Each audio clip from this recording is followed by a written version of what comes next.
30 বছর বয়সটা না ভীষণ অদ্ভুত।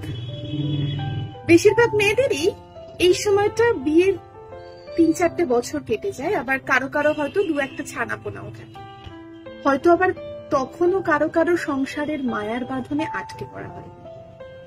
তবুও হঠাৎ করেই আয়নায় চোখ পড়লে সেই কিশোরী বেলার মতো অনেকক্ষণ তাকিয়ে থাকাটা আর হয়ে ওঠে না। এই সময়টা ভীষণ একলা, জানো তো, ভীষণ হিসাব। 18-র তরুণীর মতো চাইলেই তখন দুচোখ ভরে কাজল পরে ঝুম বৃষ্টিতে ভেজা হয়ে ওঠে না।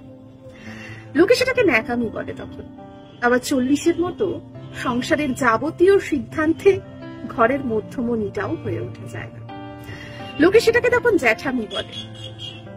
30 বছর বয়সটা ভীষণ অভিমান। হঠাৎ করেই মনে হয় আগের সেই উথাল পাথাল প্রেমগুলো আর নেই।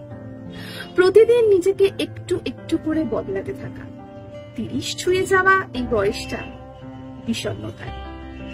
একটা ভীষণ চঞ্চল পাখি খাঁচায় বন্দী হওয়ার অনেকদিন বাদে পালাবার জন্য আশা ছেড়ে দিয়ে খাঁচাটাকেই ভালোবেসে ফেলার মতো বিষণ্ণতা হচ্ছে 30 বছর বয়স।